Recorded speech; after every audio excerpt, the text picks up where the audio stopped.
청문회에서 김부겸 국무총리 후보자는 개인 신상 문제에 대해서는 몸을 낮추면서도 조국 전 장관이나 문자 폭탄 등에 대해서는 소신 발언을 이어갔습니다. 신재호 기자와 자세히 알아보도록 하겠습니다. 어서 오십시오. 김부겸 총리 후보자가 조국 사태에 대해서 사과를 했습니다. 네, 맞습니다. 김부겸 후보자는 조국 사태에 대한 입장을 묻는 질문에 대해 조 전 장관이 젊은 층의 기대에 못 미쳤다며 사과한다고 밝혔습니다. 네.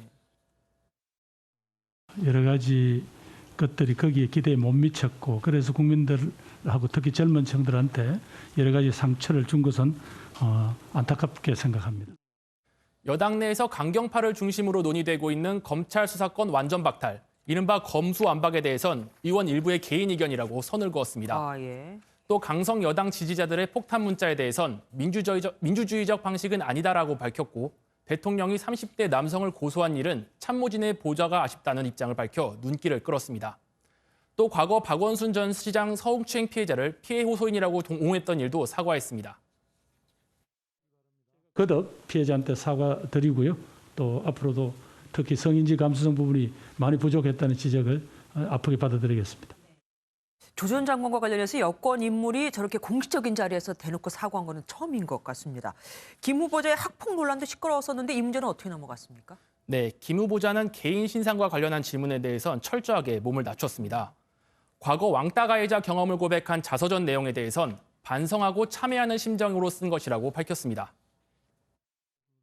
과거 저희들 어린 시절에 저희들도 그런 부끄러운 게 있었다는 것을 고백을 드리고 좀 반성을 하고. 지난 2019년 강원도 산불재해 현장에서 사진을 찍은 것은 죄송하다, 사려 깊지 못했다고 답했고 자동차세 및 과태료 체납 논란에 대해선 1996년 IMF 경제위기에 회사 차량을 제대로 관리하지 못했다고 사과했습니다. 이런 질의를 거치는 과정에서 민주당과 국민의힘 의원들 사이 신경전이 벌어지기도 했습니다. 박범계 법무부 장관 같은 경우에는요. 청문회에서 유년 시절 폭력 서클 들어보세요. 네. 강선 의원님. 네. 그리고요. 자, 조용히 하세요. 무능한 사례, 부패한 사례를 쭉 나열해 보겠습니다. 여야 협치 파괴 및 입법 독재, 야당 반대에도 불구하고 29명의 장관 임명 강행. 여기까지 정쟁의 장으로 몰고 가서 되겠습니까? 부끄러운지 아십시오.